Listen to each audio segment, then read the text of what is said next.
कुछ कहते हैं कि पितरों का उद्धार हो जाता है, तो कुछ कहते हैं कि उनकी सभी मनोकामनाएं पूर्ण होती हैं, और कुछ लोग कहते हैं कि चारों ही काम होते हैं। तो पवित्र गीता के हिसाब से, क्योंकि गीता अपना मूल ग्रंथ है, उसके हिसाब से बताइए कि संगम में स्नान करने से क्या क्या लाभ प्राप्त होते हैं। देखें, ये एक बड़ी बात है। इसी माघ मकर गत रवि जब हुई, तीरथ पति आओ सब कोई, देव दनुज किन्नर नरसेनी, सादर मज्जिन सकल त्रिवेणी, प्रति संबत अति हुई आनंदा, मकर मध्य गौण मुनि बने। सब चले जाते थे। जाग बलिक मुन परम विवेकी, भरद्वाज रात्रि पर रुके। यहाँ भरद्वाज जी का आश्रम गंगा तट पर।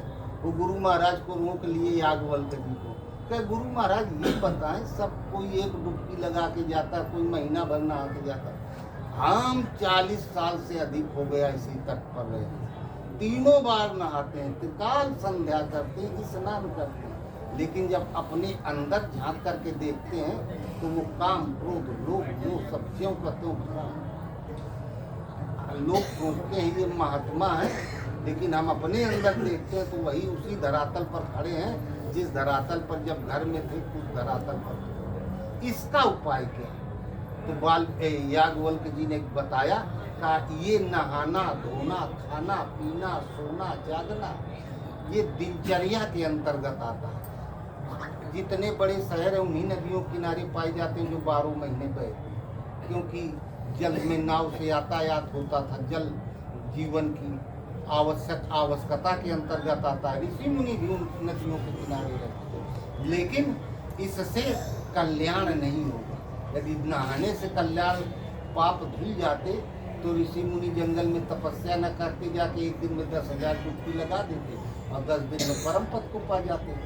तब याज्ञवल्क्य जी ने भरद्वाज जी को इन पापों से, जैसे हमने पाप धुल दिया, हाथ में काला लगा, पानी से धुल दिया, हाथ साफ हो गया, इस जगह पर गिर गया तो ये जगह काली हो जाएगी। पाप धुले नहीं जाते, पाप जलाए जाते हैं, और जो चीज जल जाती है उसका अस्तित्व समाप्त हो जाता है। तब याज्ञवल्क्य जी ने भरद्वाज जी को बताया, तीरथ अमित कोटि अति पावन, नाम अखिल अघोग नशा। कहा तुम भगवान के नाम का जप करो, वो करोड़ों तीर्थों के समान आपको पवित्र करने वाला है और संपूर्ण पापों के समूह को नष्ट कर देने वाला है। उससे योग अग्नि अंदर प्रज्वलित होगी और योग अग्नि में जन्म जन्मांतरों के पाप जल के राख हो जाए। महाराज जी, अगर आप